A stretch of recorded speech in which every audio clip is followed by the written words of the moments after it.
नमस्कार, मैं विभा उपाध्याय आप सभी दर्शकों का अन्नदाता कार्यक्रम में स्वागत करती हूं। किसान बेहद परिश्रमी होते हैं। वे खेतों में जी तोड़ मेहनत करते हैं, जो अनाज, फल और सब्जियां उगाते हैं। हमारे देश की अर्थव्यवस्था का लगभग समूचा भार इन्हीं के कंधों पर है। ऐसे ही भारतीय किसानों को खेती बाड़ी से जुड़ी हुई बहुत सी नई, रोचक और लाभकारी जानकारियां देने के लिए हर रोज सुबह हम आपके साथ होते हैं। तो चलिए, कार्यक्रम शुरू करने से पहले देखते हैं क्या है अन्नदाता के आज के कार्यक्रम में। राज्य में अब बिना मिट्टी के भी उगा सकेंगे किसान अपनी मनपसंद की सब्जियां। जी हां, अब बिना मिट्टी के भी किसान उन्नत तकनीक यानी हाइड्रोपोनिक्स तकनीक से सब्जियां पैदा कर सकते हैं। ऐसे में आप बिना जमीन के घर, बंगले में आसानी से इस तकनीक को किचन गार्डनिंग के रूप में काम में ला सकते हैं। सबसे खास बात यह है कि इस तकनीक से उगाई जाने वाली सब्जियां कीट रोग रहित होती हैं। तो हाइड्रोपोनिक्स तकनीक क्या है और ये किसानों के लिए किस प्रकार से उपयोगी है, आइए जानते हैं उद्यान विशेषज्ञ डॉक्टर रामराज मीणा से।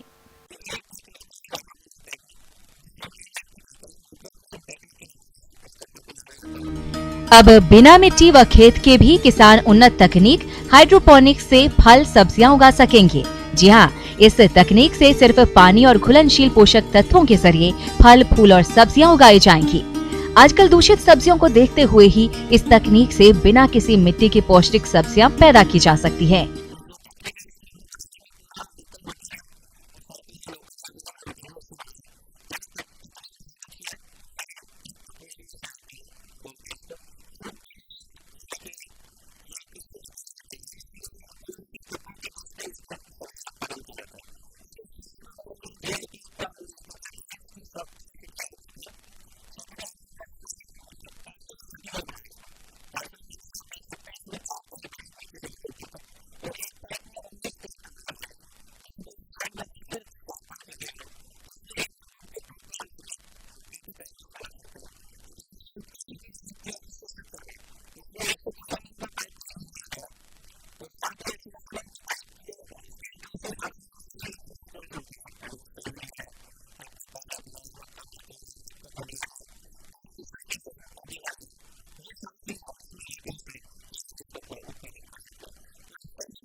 इस तकनीक से पैदा की जाने वाली सब्जियों की खास बात ये है कि सामान्य सब्जियों के मुकाबले कई गुना जरूरी पोषक तत्व है।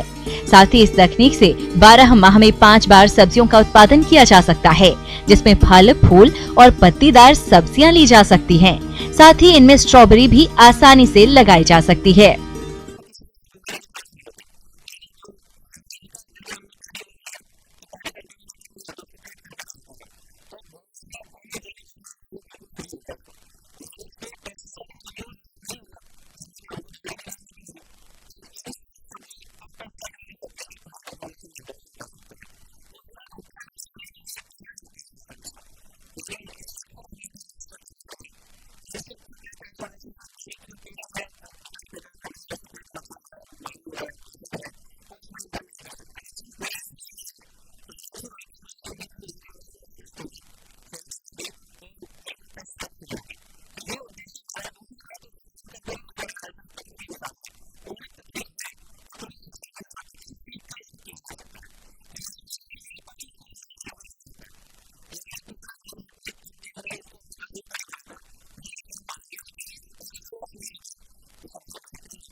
हाइड्रोपोनिक्स तकनीक वाली सब्जियां बिना पेस्टिसाइड के पैदा की जाती हैं। या यूं कह सकते हैं कि इस तकनीक से पैदा होने वाली सब्जियां पूरी तरह से ऑर्गेनिक होती हैं। जिन किसानों के पास खेती करने के लिए जमीन की उपलब्धता नहीं है, ऐसे में आप इस तकनीक से बिना जमीन के भी फल सब्जियां उगा सकते हैं।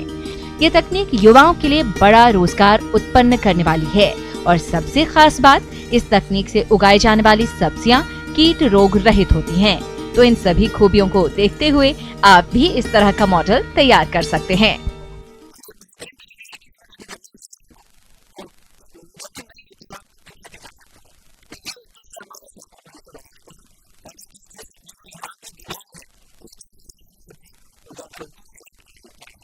किसान भाइयों, अभी तक आपने खेती से जुड़ी हुई बहुत सारी उपयोगी जानकारियां देखी। अब लेते हैं एक छोटा सा ब्रेक, जल्द लौटेंगे और कार्यक्रम में आगे भी है खेती बाड़ी से जुड़ी हुई बेहद महत्वपूर्ण जानकारियां, तो बने रहिए हमारे साथ। ब्रेक के बाद आप सभी दर्शकों का अन्नदाता में एक बार फिर से स्वागत है। चलिए रुक करते हैं अपनी अगली कड़ी की ओर। भेड़ पालन व्यवसाय को कम लागत में शुरू कर ज्यादा मुनाफा कमाया जा सकता है, लेकिन इस व्यवसाय से लाभ को बरकरार बनाए रखने के लिए जरूरी है कि आप इनका पालन वैज्ञानिक तरीकों से करें। तो आप भेड़ पालन व्यवसाय में किन किन विशेष बातों का ध्यान रखें, इस बारे में जानकारी दे रहे हैं कृषि विज्ञान केंद्र बानसूल अलवर से पशु विशेषज्ञ डॉक्टर A.K. वर्मा। जिस तरह से अन्य पशुओं को किसान भाई पालते हैं, उसी तरह से आज के परिप्रेक्ष्य में अगर हम बात करें तो भेड़ पालन का भी बहुत ही महत्वपूर्ण योगदान रहता है किसान की आय को बढ़ाने में। किसान भाइयों, आज के समय में भी भेड़ पालन कम खर्च में एक अच्छा आय का जरिया है, जिससे भेड़ पालकों को दूध, मांस, ऊन की प्राप्ति होती है। अब बात आती है भेड़ की कौन सी नस्ल का चयन करके पालन करें जिससे अधिक फायदा हो सके। वह इस प्रकार से है। तो इसमें किसान भाइयों को ध्यान ये रखना है, जिन क्षेत्रों में भेड़ पालन किया जाता है उनमें सबसे सर्वप्रथम चीज़ ये होती है कि हमें की नस्ल के बारे में विशेष तौर से चयन करना चाहिए कि उस क्षेत्र में कौन सी नस्ल उपयुक्त रहेगी, क्योंकि भेड़ के केस में अलग अलग उद्देश्य से उनकी नस्लों का चुनाव किया जाता है। बहुत सारी नस्लें हैं जिनको ऊन के उत्पादन की दृष्टिकोण से किसान भाई पालते हैं, और बहुत सारी ऐसी नस्लें हैं जिनको उनके मांस के दृष्टिकोण से पाला जाता है। तो इसलिए अपने क्षेत्र के अनुसार जो नस्लें हैं भेड़ की, उनका चयन करना चाहिए। अगर हम अपने भारत की बात करें तो यहाँ पर बहुत सारी नस्लें हैं भेड़ की, जैसे चोकला है, मागरा है, अविकलिन है, अविवास्त्रा है, मालपुरा है, गड्डी है और जैसलमेरी है, बीकानेरी है। तो इस तरह से अलग अलग क्षेत्रों के लिए अलग अलग भेड़ की नस्लें पाली जाती हैं। तो अपने जलवायु क्षेत्र के अनुसार किसान भाई इन भेड़ की नस्लों को चुनाव कर सकते हैं। भेड़ों का आवास प्रबंधन। किसानों को कोशिश करनी चाहिए कि भेड़ों के रहने का स्थान जमीन से 2 से 3 फीट ऊंचा हो। आवास को हमेशा पूर्व से पश्चिम दिशा में बनवाना चाहिए ताकि हवा का संचार आसानी से हो सके। मौसम के अनुसार आवास में उचित तापमान बनाए रखने के लिए उचित व्यवस्था का प्रबंध करें। आवास में प्रति भेड़ 10 से 12 वर्ग फीट का जगह दें तथा एक घर में एक साथ 20 से ज्यादा भेड़ नहीं रखें। पशुओं से ज़्यादा उत्पादन कैसे ले सकें, उत्पादन के लिए महत्वपूर्ण चीज़ नस्ल के बाद में आती है कि उनके आहार प्रबंधन को हम किस तरह से प्रबंधित करते हैं। उसमें भेड़ पालन में विशेष तौर से उनको बाहर ग्रेजिंग के लिए, चराने के लिए ले जाते हैं, जिसमें लगभग 6 से 7 घंटे हम पशुओं को जंगल में चराते हैं, और उसके अलावा हरे चारे की भी आवश्यकता होती है। और 500 ग्राम तक अगर हम उन्हें दाना खिलाते हैं तो उनके अंदर जो वेट गेन करने की क्षमता है वो बढ़ जाती है, और उनके अंदर दूध उत्पादन भी अच्छा होता है, ताकि बच्चों की अच्छी ग्रोथ होती है, उनका वेट गेन जल्दी से बढ़ता है। तो इस तरह से अगर आहार प्रबंधन अच्छी तरह से करेंगे तो जल्दी से वजन ग्रहण होगा और ज़्यादा मुनाफा किसान भाई कमा सकते हैं। भेड़ों का आहार प्रबंधन। भेड़ों की अच्छी वृद्धि विकास हो, इसके लिए इनके खाने पीने का उचित प्रबंध रखना चाहिए। भेड़ों के लिए हरा चारा, गेहूं का भूसा, यदि संभव हो तो चना, अरहर तथा मसूर की दाल के भूसे का इंतजाम करना चाहिए। इसके अलावा कटहल, नीम, पीपल, पाकड़ की पत्तियों को समय समय पर हरे चारे के रूप में दे सकते हैं। भेड़ों की अच्छी बढ़वार के लिए संतुलित आहार देना चाहिए। किसान अपने स्तर पर दाना या बांट बनाकर भेड़ों को खिलाते हैं तो आहार पर कम खर्च आता है। 100 किलोग्राम दाना या बांट बनाने की विधि इस प्रकार से है। मूंगफली की खली 15 किलोग्राम, गेहूं धान की भूसी 25 किलोग्राम, जौ, गवार, मक्का, बाजरा अनाज 57 किलोग्राम, खनिज मिश्रण 2 किलोग्राम, लवण 1 किलोग्राम को अच्छी तरह से मिलाकर तैयार करते हैं। भेड़ों को सुबह या शाम के समय में चराएं, तेज धूप से बचाएं। स्वच्छ एवं ताज़ा पानी दिन में 3 से 4 बार पिलाएं। इसमें कि हम उनके स्वास्थ्य के बारे में कैसे देखभाल करें। जो बहुत सारी बीमारियां आ जाती हैं जिसकी वजह से किसान भाइयों को नुकसान उठाना पड़ता है, तो इसके लिए भेड़ के केस में एक सीप पॉक्स नाम की बीमारी आती है, और एंटेरोटॉक्सीमिया है, ब्रुसेलोसिस है, कंपाइलोबैक्टीरियोसिस है। ये कुछ मुख्य बीमारियां हैं। इनका अगर टीकाकरण किसान भाई हर सीजन में करवा लें तो इन बीमारियों से उनके पशु सुरक्षित रहेंगे। भेड़ के केस में सीप पॉक्स जो बीमारी है ये एक विषाणु जनित बीमारी है, जिसमें क्या होता है कि यदि कोई भी पशु ग्रसित है इस बीमारी से, तो जिन क्षेत्रों उसके शरीर में जिन भागों में ऊन नहीं पाई जाती है, जैसे आँखों के नीचे या उसके जांघों के अंदर वाले हिस्से में या पूंछ के नीचे अगर आप देखेंगे तो वहाँ पर ब्लिस्टर्स दिखाई पड़ेंगे, फफोले दिखाई पड़ेंगे। ये इस बीमारी का मुख्य लक्षण है। और कभी अगर किसी भी झुंड में इस तरह की बीमारी आती है तो सर्वप्रथम जो बीमार पशु हैं उनको अलग रखना चाहिए और उनका इलाज करना चाहिए। दूसरे पशुओं में भी बचाव के रूप में दवाइयाँ देनी चाहिए ताकि उनमें ये बीमारी नहीं फैले। और समय समय पर सभी पशुओं में डिवर्मिंग जो कीड़े मारने की दवाई खिलाई जाती है वो अवश्य खिलाते रहें ताकि उनके अंदर वर्म लोड कम रहे और अन्य बीमारियों के प्रति हमारे पशु ग्रसित ना हो। आगे और भी है खेती बाड़ी से जुड़ी हुई बहुत सी रोचक जानकारियां, पर यहां रुकेंगे एक छोटे से ब्रेक के लिए, जल्द होंगे हाजिर। ब्रेक के बाद एक बार फिर से आप सभी दर्शकों का अन्नदाता कार्यक्रम में स्वागत है। बढ़ते हैं अपनी अगली प्रस्तुति की ओर।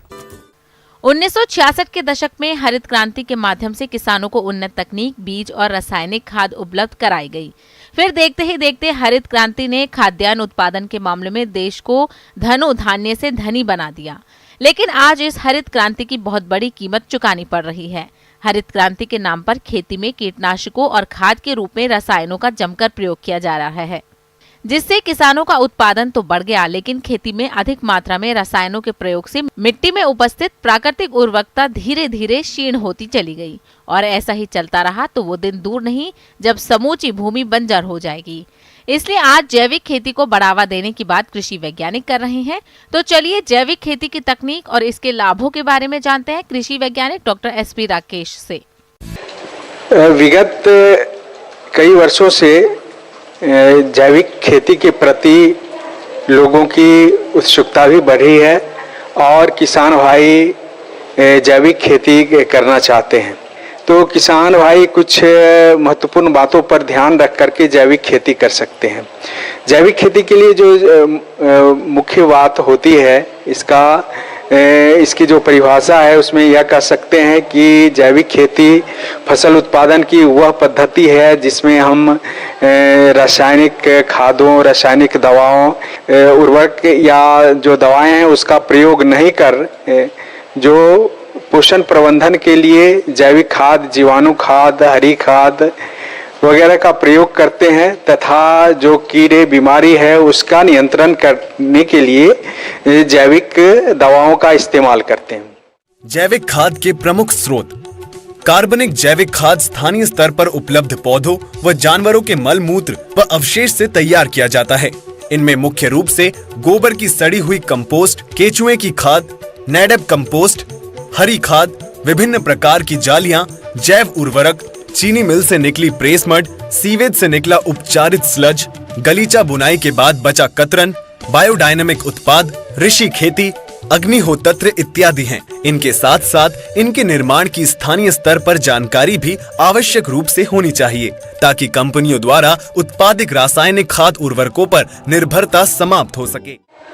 फिर इसमें हम लोग कुछ जो कम इनपुट का विकल्प है उसको चुन सकते हैं और इसके लिए हमें हरी खाद है उसका प्रयोग करना चाहिए।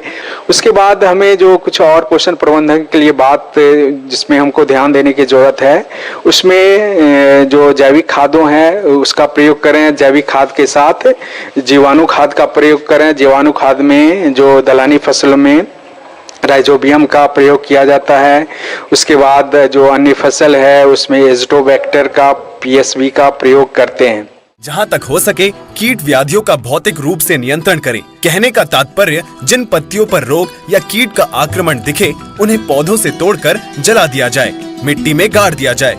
उदाहरण स्वरूप बैगन का तना व फल छेदक कीट, गोभी का पत्ता खाने वाले कीट के झुंड जो पत्तियों पर दिखते हैं। सब्जियों के 2 खेत के भागों में बाढ़ के रूप में ऊंची फसल जैसे ज्वार, बाजरा या मक्का की खेती करना ताकि कीट उछलकर दूसरे खेत में न जा सके। इसके अतिरिक्त जरूरत पड़ती है हमें कीटनाशी या रोग प्रबंधन के लिए। तो कीट प्रबंधन या रोग प्रबंधन के लिए हम की गहरी जुताई करें, गर्मी में जुताई करें, सही बीज का इस्तेमाल, शुद्ध बीज का इस्तेमाल करें, संतुलित उर्वरक का प्रयोग करें। उसके अतिरिक्त जो जैसे नीम आधारित खल्ली है या अंडे की खल्ली इत्यादि का प्रयोग करें, जिससे कि हमारा मिट्टी में जो लगने वाले कीड़े हैं उसका कम से कम आक्रमण हो सके। उसके अतिरिक्त जो बायोपेस्टिसाइड है, नीम आधारित कीटनाशी है, उसका प्रयोग करें। फिर अभी हम लोग देख रहे हैं कि जो बायो एजेंट है उसका प्रयोग काफ़ी बढ़ रहा है। तो बायो एजेंट में जो हम लोग जो ट्राइकोडर्मा का प्रयोग कर सकते हैं बीज उपचार के लिए। उसके अतिरिक्त जो ट्राइकोग्रामा है, जो अंड परजीवी है, उसका इस्तेमाल कर सकते हैं। और इस तरह से इन सब चीज़ों का प्रयोग करके जो आधुनिक जैविक खेती है उसको हम लोग कर सकते हैं।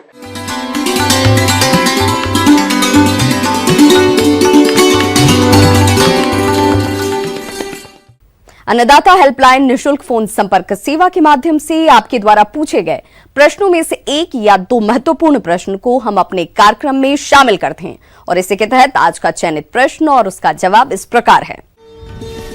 आज की निशुल्क अन्नदाता हेल्पलाइन में जिस प्रश्न को कार्यक्रम में शामिल किया गया है उसे पूछा है जिला चित्तौड़गढ़ के किसान रणवीर सिंह ने। आप मक्का की न्यूमेटिक प्लांटर से बुआई के बारे में जानकारी चाहते हैं, तो रणवीर सिंह जी इस बारे में जानकारी के लिए देखिए कार्यक्रम की यह प्रस्तुति। ज़्यादातर ये देखने को मिला है कि जब मक्का लगाते हैं उसके लिए उचित प्लांटर है जो मशीनें नहीं मिल पाती है, तो किसान मक्का लगाने के लिए या तो चीटे मार के मक्का लगाता है या फिर जो आलू वाली जो मशीन है उससे बेड बना के फिर मैनुअल लगाता है। तो उसमें किसान की कॉस्ट है वो काफ़ी ज़्यादा बढ़ जाती है। तो लेकिन इस आधुनिक दौर में कई ऐसी मशीनें हमारे पास आई है जो किसान मक्का लगा सकता है उनसे। इसके लिए हमारे पास जो एक नई मशीन है न्यूमेटिक प्लांटर जो है वो किसान भाई अभी यूज कर सकते हैं। उसमें ये मशीन बेड भी बनाती है साथ में और 2 लाइनें भी बिजाई करती है। किसान भाइयों, मक्का की खेती दोमट या मध्यम से भारी मिट्टी जिसमें पर्याप्त मात्रा में जीवांश और उचित जल निकास का प्रबंधन हो उपयुक्त रहती है। मक्का की खेती से अधिक उपज लेने के लिए अपने क्षेत्र के अनुसार उन्नत प्रजातियों का चयन करके बुआई करें। मक्का की कुछ उन्नत किस्में इस प्रकार से हैं।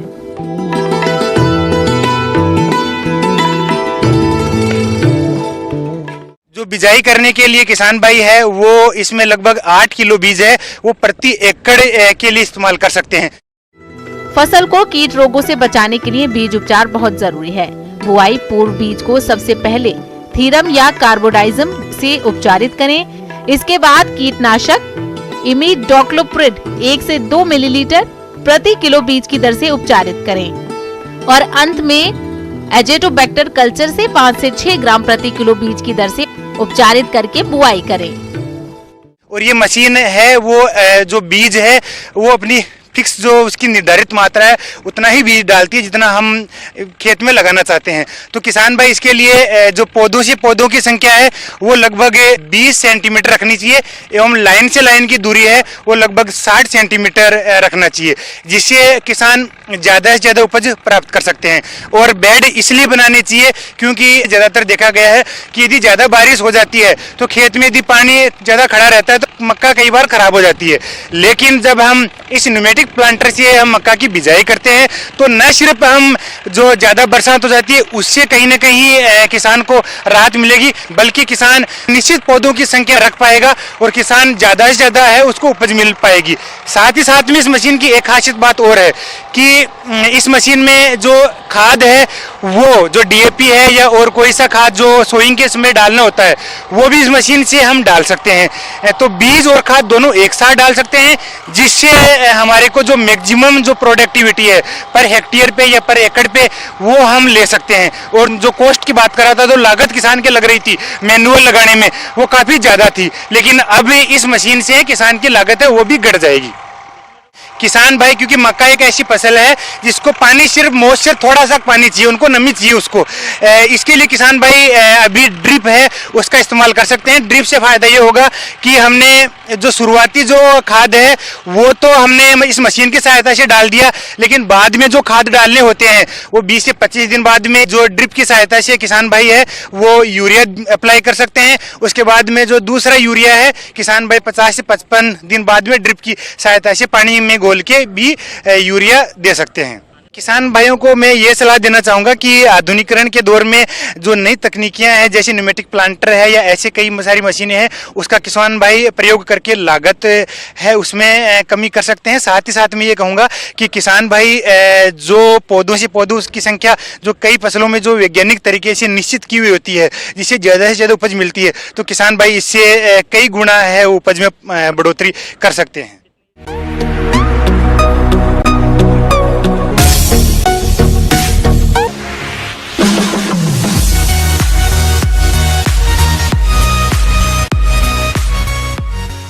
आइए अब एक नजर डालते हैं राज्य की कुछ चुनी हुई मंडियों के प्रमुख फसलों के बाजार भाव पर।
अब आइए देखते हैं कल दिखाए जाने वाले कार्यक्रम की मुख्य झलकियां। मूंगफली की उन्नत बुआई तकनीक,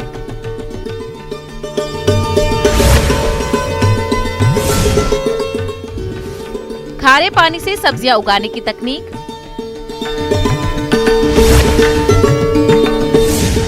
किसान भाइयों, अन्नदाता आपकी सेवा के लिए संकल्परत है। कृषि संबंधित समस्या और सुझावों के लिए आप हमें इस पते पर संपर्क कर सकते हैं। प्रोड्यूसर अन्नदाता, news 18 Rajasthan, Ramoji film city, Hyderabad 501512। साथ ही आप हमें ईमेल भी कर सकते हैं। हमारा ईमेल आईडी है p18annadatarajasthan@news18.com। इसके अतिरिक्त आप हमें निःशुल्क हेल्पलाइन नंबर 180041922155 पर सोमवार से शनिवार सुबह 10 से शाम 4 बजे के बीच संपर्क भी कर सकते हैं। किसान भाइयों, अब समय हो रहा है आपसे विदा लेने का, तो हमारी अन्नदाता टीम को दीजिए इजाजत। कल फिर से होगी आपसे मुलाकात कृषि संबंधित कुछ और महत्वपूर्ण जानकारियों के साथ। नमस्कार।